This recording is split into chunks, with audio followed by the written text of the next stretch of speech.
औज़ुबिल्लाहिमिनश्शैतानिर्रजीम बिस्मिल्लाहिर्रहमानिर्रहीम। अस्सलाम वालेकुम दोस्तों, आज की जो मेरी वीडियो है वो CS 403 डेटाबेस मैनेजमेंट की हमारी जो असाइनमेंट नंबर 1 आई हुई है फाल 2022 की, उस हवाले से है।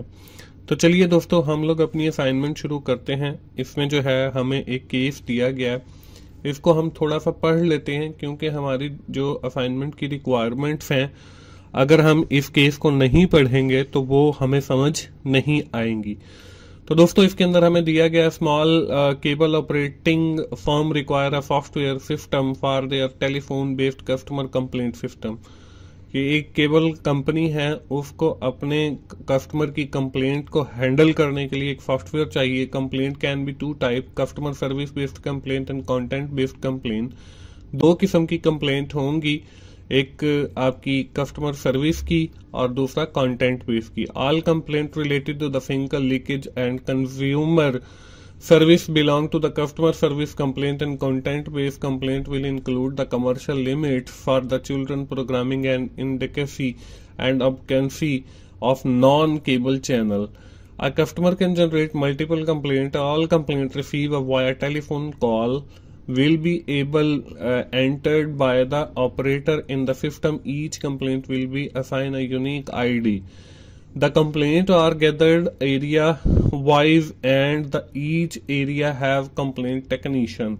The content based complaint will be handled by the operator himself. The customer service complaint information will be forwarded to the respective cable technician by the operator. The operator at the time of the data entry and the complaint must be confirm if the given complaint has already registered or not. If the complaint has already registered, then the complaint are prioritized accordingly.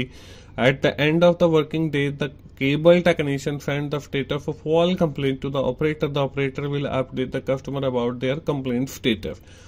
तो ये हमें एक case दिया गया है। इसमें हमें जो है कहा गया 2 टास्क हमने परफॉर्म करने हैं। उन 2 टास्क के अंदर जो है हर टास्क के अंदर मजीद जो है वो 2 टास्क दिए गए हैं। तो first of all we have to identify the entities, super type and sub type of the system. Then we are going to identify the attribute, specialized attribute of all entities and extract the relationship among the entities. कि हमने जो है attributes बताने हैं, फिर उनके specialized attribute बताने हैं। इसके बाद you will have to make the final comprehensive ERD, entity relationship diagram of the system showing all entities, super types and their attributes and relationship identify in task 1। के हमने task 1 के अंदर जितनी भी सारी चीजें आइडेंटिफाई की हैं by combining all these things into the diagram that known as the entity relationship diagram. Now the time is to we have also defined the relationship between the entities. उसके बाद आखिरी जो है you are must required to show the minimum and maximum cardinalities clear, और फिर हमने maximum और minimum जो है कार्डिनलिटीज भी शेयर कर दी हैं। तो ये दोस्तों हमारी असाइनमेंट है। इसके सोल्यूशन की जानिब बढ़ते हैं। तो first of all we have identify the entities, super type and sub type entities. कि हम जो है सबसे पहले देखेंगे कि हमारे इस सिस्टम के अंदर एंटिटीज कौन सी हैं, सुपर टाइप्स कौन सी हैं और सब टाइप एंटिटीज कौन सी हैं। तो यहाँ पे देखें, पहली यहाँ पे एंटिटीज का दिखाया गया है, जो कि एडमिन है, टेक्नीशियन है, कस्टमर है, कंप्लेंट्स है और ऑपरेटर है।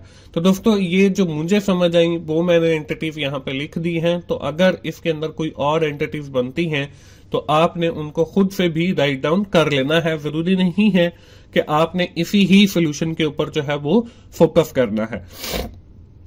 इसके बाद हमारे पास जो है वो सुपर टाइप एंटिटीज ऐसी एंटिटीज होती हैं जिसके नीचे सब टाइप एंटिटीज होती हैं। तो हमारी जो कंप्लेंट्स हैं ये हमारी सुपर टाइप एंटिटी है, क्योंकि इसके नीचे सब टाइप एंटिटीज भी हैं। तो हम सुपर टाइप जो एंटिटी है कंप्लेंट्स, उसकी जो सब टाइप एंटिटीज हैं उनको भी देख लेते हैं कि हमारे पास जो है कंप्लेंट 2 किस्म की होंगी। एक हमारी जो है कस्टमर सर्विस बेस्ड कंप्लेंट होंगी और दूसरा हमारा कंटेंट बेस्ड कंप्लेन होंगी। तो इसकी जो सुपर टाइप होगी वो हमारे पास कंप्लेन, सारी एंटिटीज आ गई, सुपर एंटिटीज आ गई और सब टाइप एंटिटीज आ गई।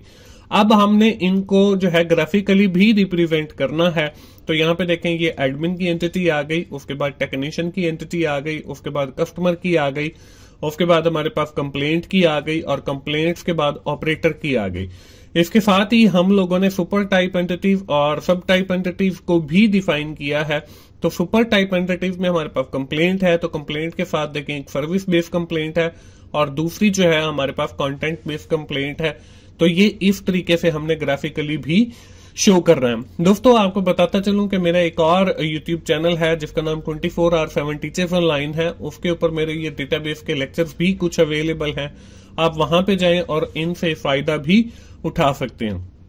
इसके बाद जो हमारी सेकंड रिक्वायरमेंट थी वो ये थी कि एट्रीब्यूट, स्पेशलाइज्ड एट्रीब्यूट, कि हमने ये जो एंटिटीज डिफाइन की हैं एडमिन की, टेक्नीशियन, हमने ये जो एंटिटीज डिफाइन की हैं एडमिन की, टेक्नीशियन की, ऑपरेटर की, कस्टमर की और कंप्लेंट की, इनके हमने एट्रीब्यूट और स्पेशलाइज्ड एट्रीब्यूट्स बताने हैं। अब एट्रीब्यूट्स, ये जो एंटिटीज हैं इनके एट्रीब्यूट्स होते हैं और ये जो हमारे पास सब एंटिटीज या सुपर टाइप एंटिटीज हैं इनके जो है वो स्पेशलाइज्ड एट्रीब्यूट होते हैं।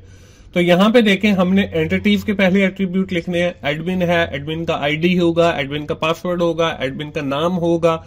इसके बाद टेक्नीशियन है, इसका आईडी होगा, पासवर्ड होगा, नेम होगा, मोबाइल होगा, सिटी होगा। तो और भी आप इसके अंदर एट्रीब्यूट ऐड कर सकते हैं। उसका कॉन्टैक्ट नंबर के साथ साथ जो है उसका ईमेल एड्रेस भी हो सकता है। तो ये जो सारी चीजें मैं बोल रहा हूं जरूरी नहीं है कि वो सेम एज इट इज ही आप लें। तो आपने अपनी मर्जी से भी इसके अंदर कुछ जो है वो एडिशन करनी है ताकि आपकी जो है वो प्लेजरिज्म के अंदर असाइनमेंट ना आए। तीसरी जो थी वो हमारे पास कस्टमर की थी। कस्टमर में देखें, आईडी है, पासवर्ड है, नेम है, मोबाइल है और सिटी। इसका आईडी है, इसका टाइम और डेट है। इसी तरह हमारे पास ऑपरेटर है, तो ऑपरेटर का जो है वो हमारे पास आईडी है, पासवर्ड है, मोबाइल है और सिटी है। इसी तरह हमारे पास सुपर टाइप में अगर आ जाए तो हमारे पास कंप्लेंट्स हैं। कंप्लेंट्स का हम ऊपर बता चुके हैं कि आईडी होगा, टाइम होगा और डेट होगा। जो सब टाइप्स हैं उसमें सर्विस बेस्ड है हमारे पास, उसका सर्विस बेस्ड आईडी होगा और टाइम होगा। इसी तरह कंटेंट बेस्ड का फी आईडी होगा और टाइम होगा। तो ये हमारे पास जो है ऊपर जो एंटिटीज के साथ लिखे हैं वो हमारे एट्रीब्यूट्स हैं और नीचे जो मैंने आपकी सब टाइप्स के साथ लिखे हैं ये हमारे स्पेशलाइज्ड एट्रीब्यूट हैं, क्योंकि मैंने आपको बताया कि जो सब टाइप के साथ लिखी जाती हैं आपकी एट्रीब्यूट्स वो आपकी स्पेशलाइज्ड एट्रीब्यूट होती हैं। दोस्तों ये अगर किसी को असाइनमेंट बनवानी है तो मैं असाइनमेंट बना भी देता हूं, उसके मैं चार्जेस लेता हूं।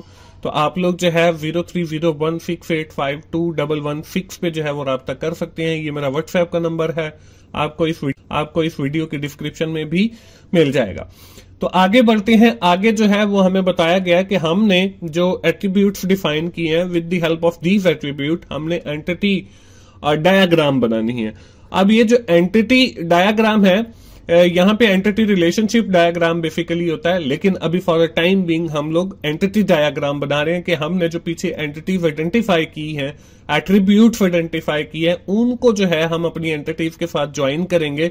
तो इसको जो है मैंने नाम दिया है एंटिटी डायग्राम का। तो एडमिन है, एडमिन का आईडी आ गया, एडमिन का नेम आ गया, एडमिन का पासवर्ड आ गया। उसके बाद टेक्नीशियन है, टेक्नीशियन का आईडी आ गया, उसका नेम आ गया, उसका मोबाइल नंबर आ गया, उसका पासवर्ड आ गया और उसका सिटी आ गया। इसके बाद हमारे पास कस्टमर है, कस्टमर का आईडी आ गया, कस्टमर का नेम आ गया, कस्टमर का मोबाइल नंबर आ गया, कस्टमर का पासवर्ड आ गया और कस्टमर का सिटी आ गया। इसके बाद हमारे पास ऑपरेटर है, तो ऑपरेटर का आईडी आ गया, नेम आ गया, उसके बाद मोबाइल नंबर आ गया, उसके बाद पासवर्ड आ गया, उसके बाद सिटी आ गया। उसके बाद कंप्लेंट्स है, तो कंप्लेंट्स का पहले जो है हमने कंटेंट बेस्ड कंप्लेंट है और सर्विस बेस्ड कंप्लेंट है। तो हमारे पास कंटेंट बेस्ड और सर्विस बेस्ड का सी आईडी आ गया कंटेंट बेस्ड का और एस आईडी आ गया हमारे पास सर्विस बेस्ड का। इस तरह कंप्लेंट जो मेन एंटिटी है उसके जो एट्रीब्यूट्स हैं, उसका आईडी आ गया, उसकी डेट आ गई, उसका टाइम आ गया। तो ये हमने क्या किया है, हमने जो पिछली स्लाइड के ऊपर एट्रीब्यूट्स डिफाइन किए थे उन एट्रीब्यूट्स को जो है वो मैंने एंटिटी डायग्राम की शक्ल दे दी है। अगली स्लाइड पे चलते हैं और यहां पे देखें, हम देखते हैं जी एंटिटी रिलेशनशिप डायग्राम को। जब हम ये सारी एंटिटीज को जो है वो एट्रीब्यूट्स के साथ अटैच कर देंगे तो अब हम इनका रिलेशनशिप भी डिफाइन करेंगे। तो यहाँ पे देखें एडमिन का जो है वो रिलेशनशिप है कस्टमर के साथ कि एडमिन जो है वो सारे कस्टमर्स को मैनेज करेगा। इसी तरह एडमिन का रिलेशनशिप टेक्नीशियंस के साथ भी है कि एडमिन जो है वो टेक्नीशियंस को भी मैनेज करेगा। इसके बाद अगला जो रिलेशन है वो एडमिन का ऑपरेटर के साथ है कि एडमिन जो है वो ऑपरेटर्स को भी मैनेज करेगा। इसके बाद अगला जो रिलेशनशिप है वो एडमिन का कंप्लेंट्स के साथ है, कस्टमर का कंप्लेंट्स के साथ है कि कस्टमर जो है वो कंप्लेंट करेंगे तो यहाँ पे कस्टमर मेक्स अ कंप्लेंट। इसके बाद जो है अगला रिलेशनशिप वो ऑपरेटर और कंप्लेंट्स का है कि ऑपरेटर जो है वो उन कंप्लेंट्स को मैनेज करेगा। इसके बाद अगला जो रिलेशनशिप है वो ऑपरेटर का टेक्नीशियन के साथ है कि जो कंटेंट बेस्ड आपकी कंप्लेंट्स हैं वो तो ऑपरेटर खुद हैंडल कर देगा, लेकिन जो आपकी सर्विस बेस्ड कंप्लेंट है वो ऑपरेटर फॉरवर्ड कर देगा आपके टेक्नीशियन को। तो ये हमारे पास जो है एंटिटी रिलेशनशिप डायग्राम कि ये डायग्राम हमने बनानी किसमें है, तो ये डायग्राम आप माइक्रोसॉफ्ट विजियो के अंदर भी बना सकते हैं। आप UML डायग्रामर एक सॉफ्टवेयर है, आप वो भी यूज कर सकते हैं। आप इवन दैट के माइक्रोसॉफ्ट वर्ड के अंदर भी ये डायग्राम बना सकते हैं। और अगर किसी ने कोई असाइनमेंट बनवानी है तो डिस्क्रिप्शन में मेरा नंबर दिया गया, आप उस पर भी कांटेक्ट कर सकते हैं, तो मैं चार्जेस लेके ये असाइनमेंट बना देता हूं। इसके बाद जो है आगे हमारे पास जो है कस्टमर और टेक्नीशियन का रिलेशनशिप है, जिसके अंदर टेक्नीशियन जो है वो कस्टमर को अपडेट करता है कि जी आपका जो मैटर है, आपकी जो कंप्लेंट है वो रिजॉल्व हो गई है, और जो स्टेटस है उसको अपडेट करता है। इसके बाद दोस्तों हम लोग जाते हैं जी कार्डिनैलिटीज पे। हमने एंटिटी रिलेशनशिप ये डायग्राम बन गया, अब हमने इसमें कार्डिनैलिटीज को शो करना है कि किसका किसके साथ क्या रिलेशनशिप है। तो सबसे पहले देखें एडमिन जो है वो एक ही एडमिन है, तो यहाँ पे देखें मैंने 1 को जो है वो लिख दिया। इसके बाद देखें इसका जो रिलेशनशिप वो कस्टमर के साथ हमने बताया था, तो यहाँ पे मैंने लिखा दिया कि एक एडमिन जो है वो बहुत सारे कस्टमर्स को जो है वो मैनेज करेगा। इसके बाद अगली जो कार्डिनैलिटी है वो है between the admin and operator. अब यहाँ पे एक एडमिन है, वो एक एडमिन जो है बहुत सारे ऑपरेटर्स को जो है वो मैनेज करता है, या बहुत सारे जो ऑपरेटर्स हैं वो एक एडमिन से मैनेज होते हैं। इसके बाद हमारा जो रिलेशनशिप है वो एडमिन और टेक्नीशियन का है। तो एक एडमिन जो है वो बहुत सारे टेक्नीशियंस को जो है मैनेज करता है। तो ये जो एक का और बहुत सारों का रिलेशनशिप है इसको हम वन टू मैनी रिलेशनशिप कहते हैं कि एक एडमिन है और मैनी जो है वो टेक्नीशियन है, मैनी ऑपरेटर्स हैं और मैनी ही आपके कस्टमर हैं। तो ये 1 to many का रिलेशनशिप बन जाएगा। इसके बाद जो है हमारा कस्टमर का रिलेशनशिप कंप्लेंट्स के साथ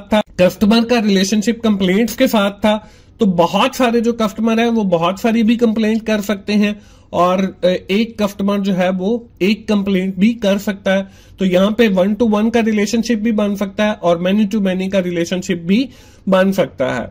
तो ये हमारी कार्डिनैलिटीज है, ये कंप्लेंट्स और कस्टमर के दरमियान। इसके बाद अगला जो रिलेशनशिप है वो हमारा कस्टमर और टेक्नीशियन के साथ है।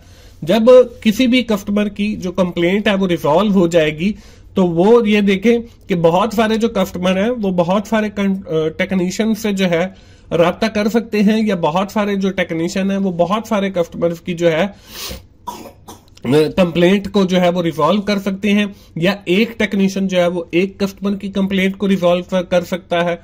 तो यहाँ पे मैनी टू मैनी का रिलेशनशिप भी बन सकता है कार्डिनैलिटीज के थ्रू, और 1 to 1 का रिलेशनशिप भी बन सकता है। इसके बाद दोस्तों हमारी असाइनमेंट खत्म हो जाती है, और उम्मीद है कि आपको जो है असाइनमेंट की समझ आ गई होगी। अगर किसी को कोई इशू है तो वो बनवा भी सकता है, मैं थोड़े से चार्जेस लेके बना देता हूँ। यहाँ पे नीचे मेरा कॉन्टेक्ट नंबर भी, आपको व्हाट्सएप नंबर भी नजर आ रहा है।